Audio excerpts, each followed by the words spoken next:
بسم اللہ الرحمن الرحیم۔ فصل فی تعریف طریق الاستعارتی، یہ فصل ہے استعارہ کے طریقے کی پہچان میں۔ اعلم ان الاستعارۃ فی احکام الشرع مضطردۃ بطریقین، جان لیجئے کہ استعارہ جو ہے وہ احکام شریعت میں جاری ہوتا ہے، عام ہے، بطریقین، دو طریقوں کے ساتھ۔ احکام شریعت میں استعارہ دو طریقوں کے ساتھ جاری ہوتا ہے۔ احدہما، استعارہ جو ہے مجاز کے مرادف ہے، یعنی ہم معنی ہے۔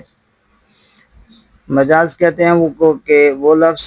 کے معنی موضوع لہو کے بجائے معنی غیر موضوع لہو میں استعمال کرنا مجاز کہتے ہیں،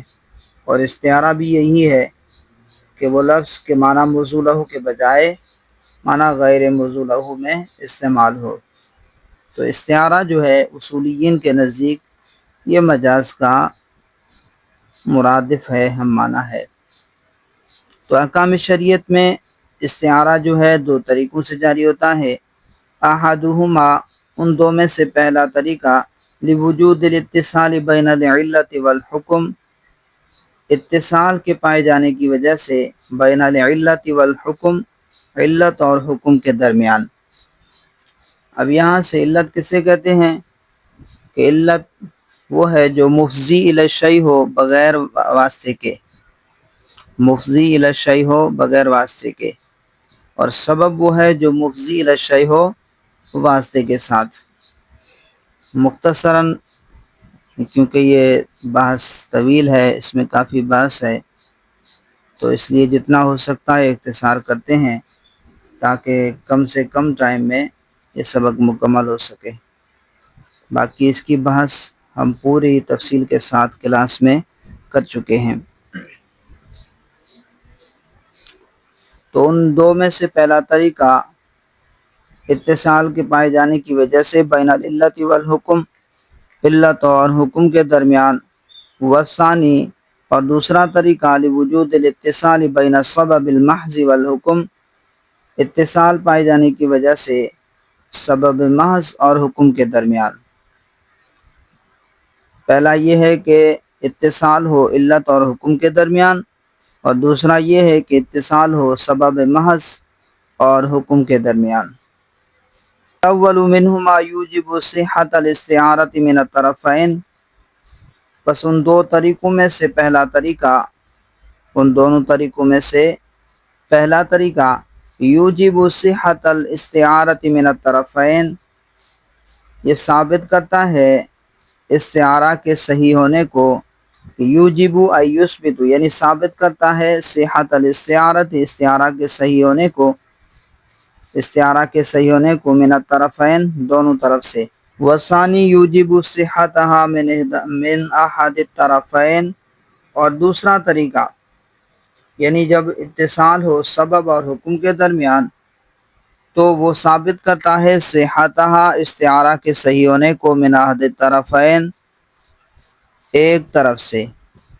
دونوں طرف سے نہیں بلکہ ایک طرف سے، استعارہ دو طرفوں میں سے ایک طرف سے استعارہ کے صحیح ہونے کو ثابت کرتا ہے۔ وہو استعارۃ الاصل للفرع، اور وہ استعارہ ہے اصل کا فرع کے لیے،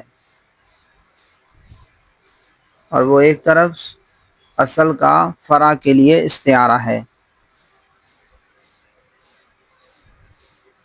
مثال الاول فیما اذا قال ان ملکت عبدا فهو حر فملك نصف العبد فباعه ثم ملك النصف الاخر لم يعتق، اس کو معروف پڑھیں، اذ لم يجتمع في ملكه كل العبد۔ پہلے کی مثال کہ جب استعارہ ہو علت اور حکم کے درمیان، اس کی مثال فیما، اس قول میں ہے، اذا قال، جب کسی شخص نے کہا، ان ملکت عبدا فهو حر، کہ اگر میں مالک ہوا غلام کا، فهو حر، تو وہ آزاد ہے۔ فملک نصف العبد باعہ، تو مالک ہوا آدھے غلام کا، فباعہ، پھر اسے بیچ دیا، ثم ملک النصف الآخر، پھر وہ مالک ہوا دوسرے آدھے کا،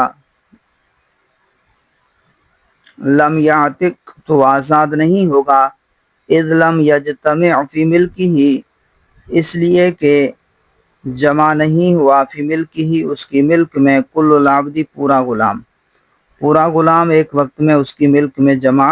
نہیں ہوا۔ ولو قال، اور اگر کسی نے یہ کہا، ان اشتریت عبدا، کہ اگر میں نے خریدا عبدن غلام، کہ اگر میں نے غلام خریدا، فهو حر تو وہ آزاد ہے، فاشترى نصف العبد فباعه تو اس نے خریدا آدھا غلام پھر اسے بیچ دیا، اس آدھے غلام کو بیچ دیا، ثم اشترى النصف الآخر پھر اس نے دوسرا آدھا خریدا، عتق النصف الثانی تو یہ دوسرا نصف جو ہے یہ آزاد ہو جائے گا، غلام کا یہ دوسرا نصف جو ہے یہ آزاد ہو جائے گا۔ اگر یوں کہا کہ میں غلام کا مالک ہوا تو وہ آزاد ہے، تو وہ آدھے کا غلام کا مالک ہوا پھر اسے بیچ دیا، پھر آدھے کا مالک ہوا تو وہ آزاد نہیں ہوگا۔ وجہ یہ کہ پورا غلام اس کی ملک میں جمع نہیں ہے ایک ہی وقت میں، اور عرف میں مالک اسی کو کہتے ہیں جو پوری چیز کا مالک ہو، اور اس نے کہا ملک تو، اس نے کیا کہا تھا ملک تو، کہ مالک ہوا تو عرف میں مالک اسی کو کہتے ہیں جو پوری چیز کا مالک ہو۔ اور یاد رکھیے قاعدہ ہے، ملکیت تقاضا کرتی ہے اجتماع مملوک کا ملک میں، ملکیت تقاضا کرتی ہے اجتماع مملوک کا ملک میں، اور وہ چیز اس کی ملک میں پوری جمع ہی نہیں ہوئی، تو لہذا وہ آدھا دوسرا نصف جو ہے وہ آزاد نہیں ہوگا۔ لیکن اگر یوں کہا ان اشتریت عبدا فهو حر، کہ میں نے غلام خریدا تو وہ آزاد ہے، تو پہلے آدھا خریدا وہ جو ہے اس نے بیچ دیا، اس کے بعد پھر دوسرا نصف خریدا تو یہ دوسرا نصف جو ہے یہ آزاد ہو جائے گا۔ وجہ یہ ہے کہ شرع تقاضا نہیں کرتی اجتماع مشترکہ ملک میں، بلکہ شرع تقاضا کرتی ہے اجتماع مشترکہ عقد میں، چاہے متفرق طور پر ہی کیوں نہ ہو۔ تو پہلے آدھا خریدا اسے بیچ دیا پھر دوسرا نصف خریدا، تو عقد میں پوری چیز جمع ہو گئی، ایک ساتھ جمع ہونا ضروری نہیں، بس عقد میں پوری چیز جمع ہونی چاہیے۔ ابھی پورا غلام آزاد نہیں ہے تو کوئی بات نہیں، البتہ عقد میں پورا جمع ہو گیا تو دوسرا نصف جو ہے وہ آزاد ہو جائے گا، کیونکہ وہ پورا غلام خریدنے والا ہے۔ تو اگر یوں کہا میں مالک ہوا تو غلام آزاد ہے، ان ملک تو عبدن فهو حر، اگر میں مالک ہوا غلام کا تو وہ آزاد ہے، تو آدھے کا مالک ہوا اسے بیچ دیا پھر آدھے کا ہوا تو دوسرا نصف آزاد نہیں ہوگا، اس لیے کہ پورا غلام اس کی ملک میں جمع نہیں ہوا، اور عرف میں مالک اسی کو کہتے ہیں جو پوری چیز کا مالک ہو۔ اور اگر یوں کہا کہ ان اشتریت عبدا فهو حر، کہ اگر میں نے غلام خریدا تو وہ آزاد ہے، پھر آدھا غلام خریدا اسے بیچ دیا پھر دوسرا نصف خریدا تو وہ دوسرا نصف آزاد ہو جائے گا۔ وجہ یہ ہے کہ یہ پورا غلام خریدنے والا ہے کہ وہ اس کے عقد میں جمع ہو گیا ہے۔ وَلَوْ عَنَا بِالْمِلْكِ الشِّرَاءَ أَوْ بِالشِّرَاءِ الْمِلْكَ، اور اگر کہنے والے نے ملک سے شراء مراد لیا یا شراء بول کر ملک مراد لیا، صحت نیتہ تو اس کی نیت صحیح ہے، بطریق المجاز مجاز کے طریقے پر، لأن الشراء علت الملک، اس لیے کہ شراء جو ہے یہ علت ہے، اس لیے کہ شراء ملک کی علت ہے،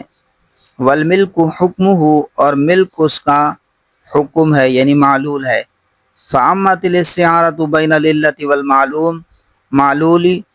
تو استعارہ عام ہو گیا علت اور معلول کے درمیان، فعمت الاستعارۃ استعارہ عام ہو گیا بین العلت والمعلول علت اور معلول کے درمیان، من الطرفین دونوں طرف سے، الا انہ فیما یکون تخفیفا فی حقه لا يصدق في حق القضاء خاصة لمعنى التهمة لا لعدم صحة الاستعارة الا مگر انه فيما يكون تخفيفا في حقه مگر اس صورت میں کہ جس میں تخفیف ہو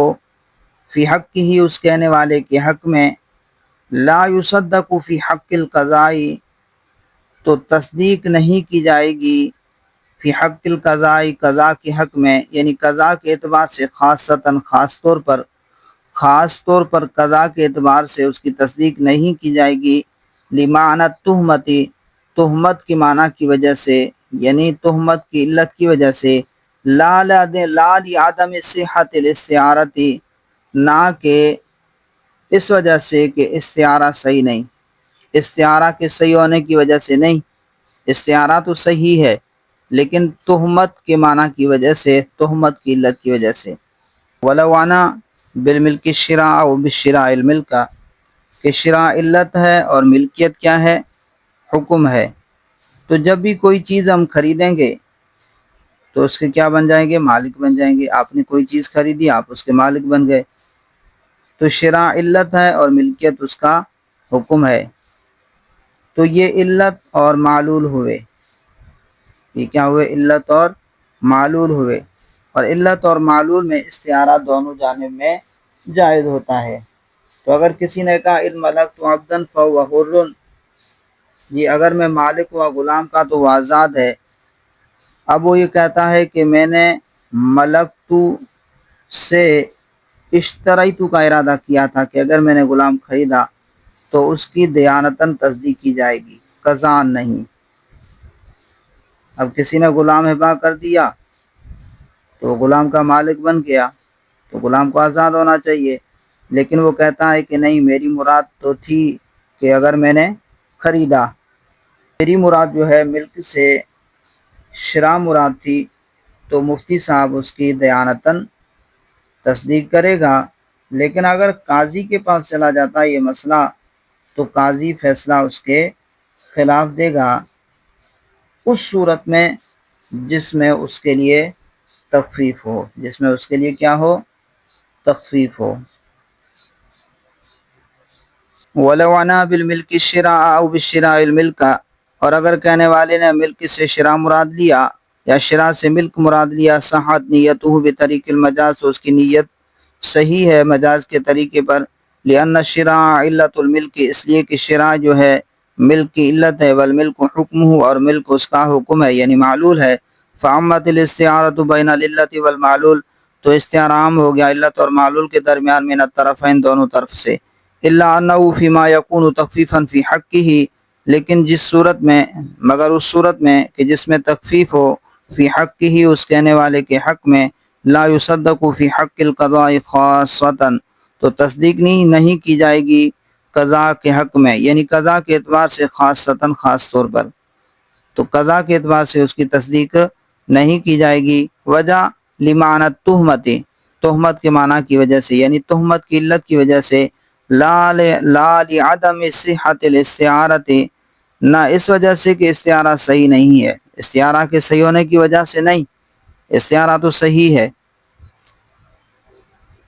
تہمت کے معنی کی وجہ سے کہ وہ اپنے آپ کو نقصان سے بچانا چاہتا ہے، تخفیف چاہتا ہے، نقصان سے اپنے آپ کو بچانا چاہتا ہے، تو اس وجہ سے قاضی اس کے خلاف فیصلہ دے گا۔ لیکن اگر مفتی کے پاس مسئلہ جاتا ہے تو مفتی اس کی دیانتاً تصدیق کرے گا۔ وہ مثال ثانی اور دوسرے کی مثال، یعنی جب اتصال و علت سبب اور حکم کے درمیان، اذا قال لامرأتہ جب کسی شخص نے اپنی زوجہ سے کہا، بیوی سے کہا، حررتک میں نے تجھے آزاد کیا، ونوی بہ الطلاق اور نیت کرے وہ کیا قائل کہنے والا نیت کرے بہ الطلاق اس سے طلاق کی، یصح تو اس کی نیت صحیح ہوگی، لأن التحریر اس لیے کہ تحریر یعنی آزاد کرنا بحقیقت ہی اپنے حقیقی معنی کے اعتبار سے، یوجب زوال ملک البدع بواسطۃ زوال ملک الرقبۃ کہ وہ ثابت کرتا ہے ملک بزا کے زوال کو، بواسطۃ زوال ملک رقبتی، ملک رقبہ کے زوال کے واسطے سے، ملک رقبہ کے زوال کے واسطے سے۔ فکان سببا محضن، تو یہ سبب محض ہوا لزوال ملک المتعۃ، ملک متع کے زوال کے لیے۔ فجاز ان یستعار عن الطلاق، تو جائز ہے کہ اس کو مجاز بنایا جائے عن الطلاق، طلاق سے، الذی هو مزیل لملک المتعۃ، وہ جو زائل کرنے والا ہے ملک متع کو، اس طلاق سے مجاز بنایا جائے جو ملک متع کو زائل کرنے والی ہے۔ یاد رکھیے شرع یہ سبب ہے ملک متع کا، شرع سبب ہے ملک متع کا بواسطہ ملک رقبہ کے، یعنی کسی نے باندی خریدی تو اب وہ کیا ہوگا، اسے ملک رقبہ حاصل ہوئی، اور ملک رقبہ کے واسطے سے اسے ملک متع حاصل ہوا۔ اور تحریر یہ سبب ہے، تحریر سے ملک متع زائل ہوتی ہے، تحریر سبب ہے زوال ملک متع کے لیے، تو تحریر سے ملک رقبہ زائل ہوئی، اور ملک رقبہ کی وجہ سے پھر ملک متع زائل ہوئی، تو یہ تحریر سبب ہے زوال ملک متع کا، زوال ملک رقبہ کے واسطے سے۔ کیا سبب ہے ملک متع کا، باندی خریدی تو شرع ہے، اس خریدنے سے ملک رقبہ حاصل ہوئی، اور ملک رقبہ کی وجہ سے پھر ملک متع حاصل ہوا۔ اور تحریر تو یہ سبب ہے زوال ملک متع کے لیے، تو باندی کو آزاد کیا تو اب کیا ہوا، زوال ملک رقبہ ہوئی، زوال ملک رقبہ کی وجہ سے زوال ملک متع ہوا، تو تحریر یہ سبب ہے زوال ملک متع کے لیے، اور شرع یہ سبب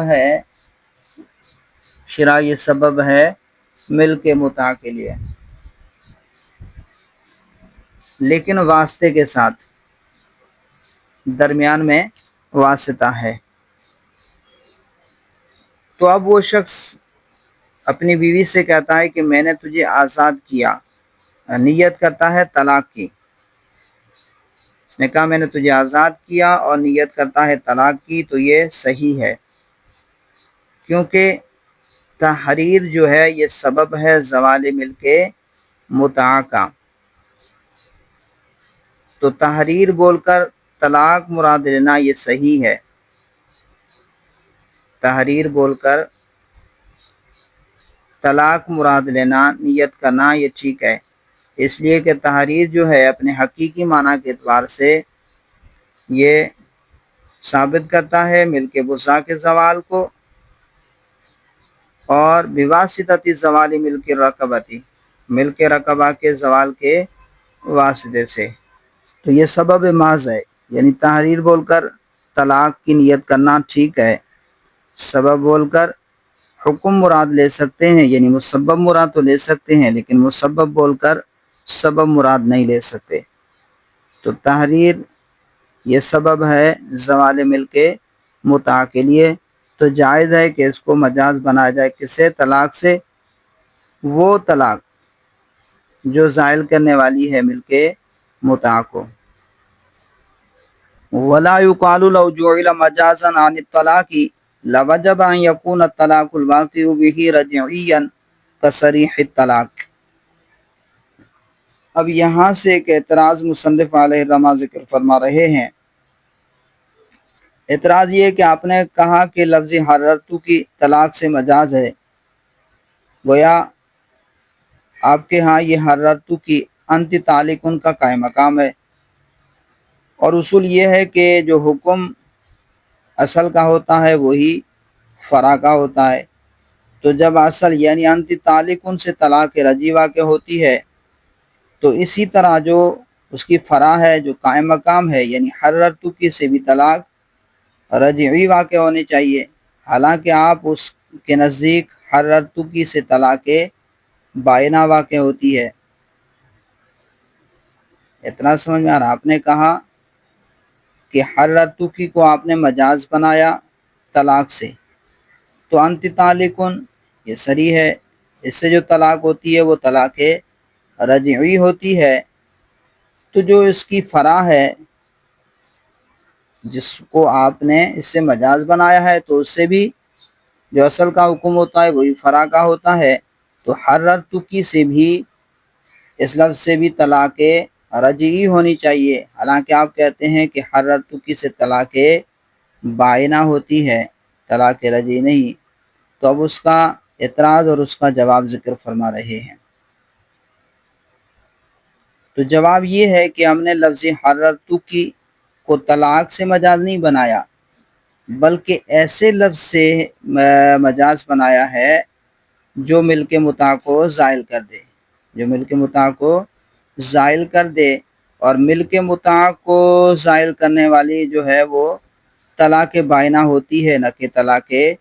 رجعی۔ اس لیے ہمارے نزدیک طلاق رجعی ملک مطاع کو زائل ہی نہیں کرتی، تو لہذا اس لیے حررتکی سے مجازاً طلاق مراد لینے کی صورت میں طلاق بائنہ ہی واقع ہوگی۔ ولا یقال، اور یہ اعتراض نہ کیا جائے، لو جعل مجازاً کہ اگر لفظ تحریر کو مجاز بنایا جائے عن الطلاق طلاق سے، لوجب ان یکون الطلاق الواقع به رجعیا، تو ضروری ہے کہ اس کے ساتھ واقع ہونے والی طلاق رجعیا رجعی ہو، کصریح الطلاق، جیسے کہ طلاق صریح میں۔ اب یہاں سے مصنف علیہ الرحمہ جواب دے رہے ہیں کہ لأننا نقول لا نجعله مجازا عن الطلاق، اس لیے کہ ہم کہتے ہیں لا نجعله مجازا کہ ہم اس لفظ تحریر کو مجاز نہیں بناتے عن الطلاق طلاق سے، بل عن المزیل لملک المتعۃ، بل عن المزیل لملک المتعۃ، بلکہ اس لفظ سے مجاز بناتے ہیں المزیل لملک المتعۃ، جو ملک متع کو زائل کرنے والا ہے۔ وذالک فی البائن، اور ملک متع کا زوال وہ بائنہ میں ہوتا ہے، طلاق بائن میں ہوتا ہے۔ اذ الرجعی، اس لیے کہ طلاق رجعی لا یزیل ملک المتعۃ عندنا، ہمارے نزدیک ملک متع کو زائل نہیں کرتی، اس لیے کہ طلاق رجعی ہمارے نزدیک ملک متع کو زائل نہیں کرتی۔ ولو قال لامته طلقتک ونوى به التحریر، اور اگر کسی نے اپنی باندی سے کہا طلقتک، میں نے تجھے طلاق دی، ونوى به التحریر، اور اس قول سے آزاد کرنے کی نیت کرے، ونوى به التحریر، اور اسے نیت کرے تحریر آزادی کی، لا یصح، تو یہ اس کی نیت صحیح نہ ہوگی۔ لأن الاصل جاز ان یثبت به الفرع، اس لیے کہ جائز ہے کہ اصل کے ساتھ فرع ثابت ہو جائے، کہ اصل کے ساتھ ثابت کیا جائے فرع کو۔ واما الفرع، اور باقی فرع، فلا یجوز، تو جائز نہیں ہے کہ ان یثبت به الاصل، کہ اسے ثابت کیا جائے اصل کو۔ تو اگر کسی نے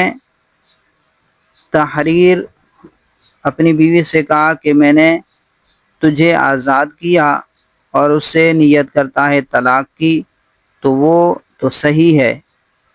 کہ یہ تحریر سبب ہے زوال ملک متع کے لیے۔ لیکن کوئی شخص اپنی باندی سے کہتا ہے کہ میں نے تجھے طلاق دی، اور اسے نیت کرتا ہے کس کی؟ آزادی کی، تو یہ صحیح نہیں ہے، کیونکہ اس میں استعارہ جو ہے ایک طرف سے جاری ہوتا ہے، وہ ہے اصل بول کر فرع مراد لینا، اصل بول کر یعنی سبب بول کر حکم مراد لینا، لیکن حکم بول کر سبب مراد نہیں لے سکتے۔ وعلی ھذا نقول، اور اسی اصول کی بنا پر ہم کہتے ہیں ینعقد النکاح، کہ نکاح منعقد ہو جاتا ہے، بلفظ الہبۃ، لفظ ہبہ کے ساتھ، والتملیک، اور تملیک کے ساتھ، والبیع، اور بیع کے ساتھ۔ لأن الہبۃ، اس لیے کہ ہبہ بحقیقتھا، اپنے حقیقی معنی کے اعتبار سے، توجب ملک الرقبتی، اس لیے کہ ہبا اپنے حقیقی معنی کے اعتبار سے ثابت کرتا ہے ملک رقبہ کو۔ وملک الرقبتی، اور ملک رقبہ یوجب ملک المتعتی، وہ ثابت کرتا ہے ملک رقبہ، وہ ثابت کرتا ہے ملک متع کو فی الاماء باندیوں میں۔ ہبا اپنے حقیقی معنی کے اعتبار سے ثابت کرتا ہے ملک رقبہ کو، اور ملک رقبہ وہ ثابت کرتا ہے ملک متع کو فی الاماء باندیوں میں۔ اس لیے کہ اگر کوئی کسی نے آپ کو باندی ہبا کی تو اب اس کے آپ مالک بن گئے، ہبا سے آپ کو کیا حاصل ہوئی؟ ملک رقبہ، اور ملک رقبی کی وجہ سے آپ کو کیا حاصل ہوا؟ ملک متع۔ تو درمیان میں سبب ہے، تو ہبا سبب ہے ملک متع کا ملک رقبہ کے واسطے سے۔ فکانت الہبۃ سببا محضا، تو ہبا جو ہے یہ سبب محض ہے لثبوت ملک المتعتی، ملک متع کے ثبوت کے لیے۔ فجاز ان یستعار عن النکاح، تو جائز ہے کہ لفظ ہبا کو مجاز بنایا جائے عن النکاح، نکاح سے، تو لہذا جائز ہے کہ لفظ ہبا کو نکاح سے مجاز بنایا جائے۔ وکذالک، اور اسی طرح لفظ التملیک والبیع، اور اسی طرح لفظ تملیک اور لفظ بیع ہے۔ ولا ینعکس، اور اس کے برعکس نہیں ہوگا، حتی لا ینعقد البیع والہبۃ بلفظ النکاح، یہاں تک کہ منعقد نہیں ہوگا، یہاں تک کہ منعقد نہیں ہوگا لفظ نکاح سے بیع اور ہبا۔ نکاح بول کر بیع اور ہبا مراد نہیں لے سکتے، لیکن ہبا اور بیع بول کر نکاح مراد لے سکتے ہیں، لیکن نکاح بول کر بیع اور ہبا وغیرہ مراد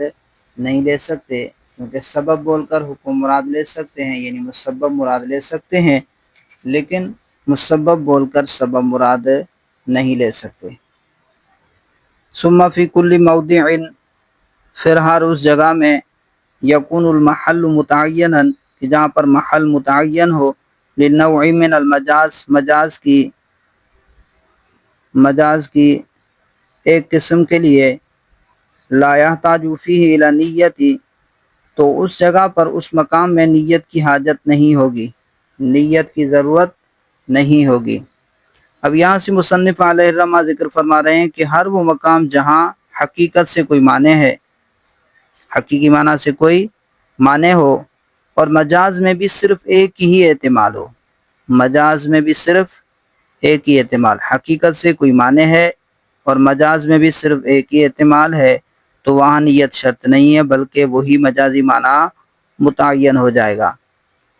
ثم فی کل موضع، پھر ہر وہ جگہ، یکون المحل متعینا، کہ جہاں پر محل متعین ہو، لنوع من المجاز، مجاز کی کسی قسم کے لیے، لا یحتاج فیہ الی نیت، تو اس جگہ میں مجازی معنی مراد لینے کے لیے لا یحتاج فیہ الی نیت، تو اس میں نیت کی ضرورت نہیں ہوگی۔ لا یقال، اور یہ اعتراض نہ کیا جائے، لما کان امکان الحقیقتی، جب صاحبین کے نزدیک، لما کان امکان الحقیقت شرطا لصحت المجاز عندہما، جب حقیقت کا ممکن ہونا شرط ہے مجاز کے صحیح ہونے کے لیے، عندہما، ان دونوں کے نزدیک، یعنی صاحبین کے نزدیک، کیف یصار الی المجاز، تو مجاز کی طرف کیسے رجوع کیا جائے گا، فی صورت النکاح بلفظ الہبۃ، لفظ ہبا کے ساتھ نکاح کی صورت میں، فی صورت النکاح، نکاح کی صورت میں، بلفظ الہبۃ، لفظ ہبا کے ساتھ، مع ان تملیک الحرۃ بالبیع والہبۃ محال، باوجود اس کے کہ آزاد عورت کا مالک ہونا لفظ بیع اور ہبا کے ساتھ یہ محال ہے۔ لأننا نقول، اب یہاں سے مصنف علیہ الرحمہ جواب ذکر فرما رہے ہیں، اس لیے کہ ہم کہتے ہیں کہ ذالک ممکن، لأننا نقول، اس لیے ہم کہیں گے ذالک ممکن، وہ ممکن ہے، فی الجملہ، یعنی آزاد عورت کا مالک ہونا لفظ ہبا کے ساتھ وہ ممکن ہے کسی نہ کسی صورت میں، بِأَنِ ارْتَدَّتْ وَلَحِقَتْ بِدَارِ الْحَرْبِ، اس طرح کہ آزاد عورت مرتد ہو جائے، وَلَحِقَتْ بِدَارِ الْحَرْبِ، اور وہ مل جائے، چلی جائے، بدار الحرب، دار الحرب میں، اس طور پر کہ وہ آزاد عورت مرتد ہو جائے، وَلَحِقَتْ بِدَارِ الْحَرْبِ، اور کافروں کے ملک یعنی دار الحرب میں چلی جائے، ثم سبیت، پھر وہ قیدی بنا دی جائے، پھر وہ گرفتار ہو جائے، وَأَصْفَارَ هَذَا نَظِيرُ مَسِّ السَّمَاءِ وَخَوَاتِهِ، تو یہ آزاد عورت کا ہبا کے ساتھ مالک بنانا آسمان کو چھونے اور اس جیسے دوسرے مسئولوں کی نظیر ہے۔ تو لہٰذا یہ نظیر بن گیا، سارا ہاذا نظیر، تو یہ نظیر بن گیا، مثال بن گیا، مس السماء و خواتہ، آسمان کو چھونے اور اس جیسے مسئلوں میں۔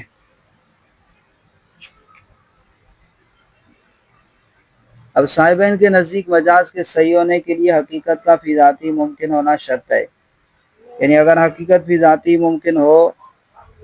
لیکن کسی معنی کی بنا پر اس پر عمل کرنا ممتنع ہو تو مجاز پر عمل کیا جائے گا، اور اگر حقیقت فی ذاتی ممکن ہی نہ ہو تو مجازی معنی بھی مراد نہیں لے سکتے،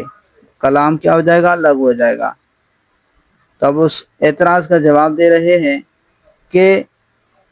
آپ جو ہے آزاد عورت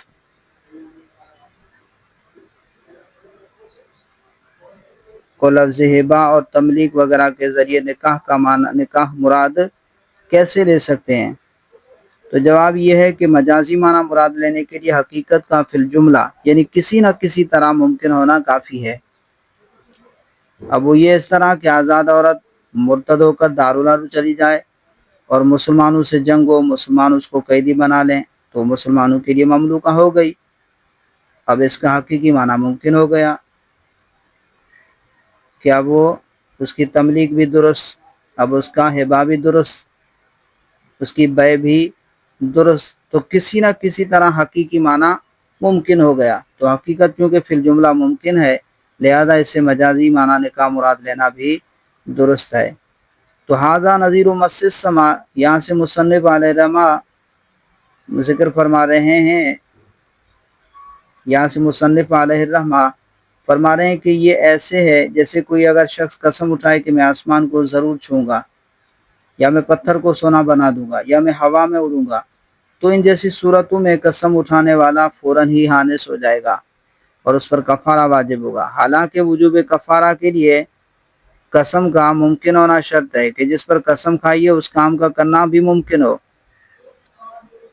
اور اگر اس کام کا کرنا ممکن نہ ہو تو قسم اٹھانے والا حانث بھی نہیں ہوگا اور اس پر کفارہ واجب، اور نہ اس پر کفارہ واجب ہوگا۔ لیکن اگر کسی نے قسم اٹھائی کہ میں آسمان کو ضرور چھوں گا، یا پتھر کو سونا بنا دوں گا، یا میں ہوا میں اڑوں گا، تو ان قسموں میں عمل کرنا فی الجملہ ممکن ہے۔ کیسے؟ اس طور پر کہ کرامتاً قسم اٹھانے والا آسمان کو چھو لے، یا پتھر کو سونا بنا دے، یا ہوا میں اڑنے لگ جائے، تو لہٰذا یہ فی الجملہ کسی نہ کسی طرح ممکن ہے۔ تو اب یہ ان قسموں میں قسم اٹھانے والا فوراً حانث ہو جائے گا اور اس پر کفارہ بھی واجب ہو جائے گا، جس طرح ان قسموں میں قسم اٹھانے والا کسی نہ کسی طرح یہ ممکن ہے، کسی نہ کسی طرح امکان کا اعتبار کر لیا گیا ہے، اسی طرح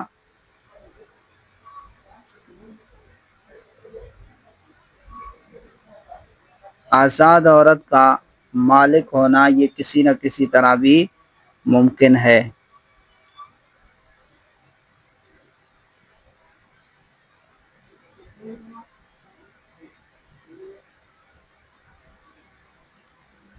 لِأَنَّا نقول، اس لیے ہم کہتے ہیں ذَلِكَ ممکن فی الجملۃ، یہ ممکن ہے فی الجملہ یعنی کسی نہ کسی طرح ممکن ہے، بِإِنْ ارْتَدَّتْ، بَعین طور کہ وہ مرتد ہو جائے، آزاد عورت، وَلَحِقَتْ بِدَارِ الْحَرْب، اور دار الحرب چلی جائے، مل جائے، دارالحرب کے ساتھ یعنی دارالحرب میں چلی جائے، ثم سبیت پھر قیدی بنا دی جائے، مسلمانوں کی جنگ ہو اور مسلمانوں نے ان کو قیدی بنا لیا اس آزاد عورت کو، یہ مرتد ہو گئی، پھر دارالحرب چلی گئی، مسلمانوں کی جنگ ہوئی اور مسلمانوں نے اس کو قیدی بنا لیا، تو جب قیدی بنا لیا تو اب اس کی تملیک بھی درست، اس کا ہبہ بھی درست، اس کی بیع بھی درست، تو یہ کسی نہ کسی طرح ممکن ہو گیا۔ وَصَارَ هَذَا نَظِيرُ مَسِّ السَّمَاءِ وَأَخَوَاتِهِ، تو یہ نظیر ہو گیا آسمان کو چھونے اور اس جیسی مثالوں کے، کہ آسمان کو چھونا ممکن تو نہیں ہے، ہوا میں اڑنا ممکن نہیں ہے، اور اسی طرح پتھر کو سونا بنانا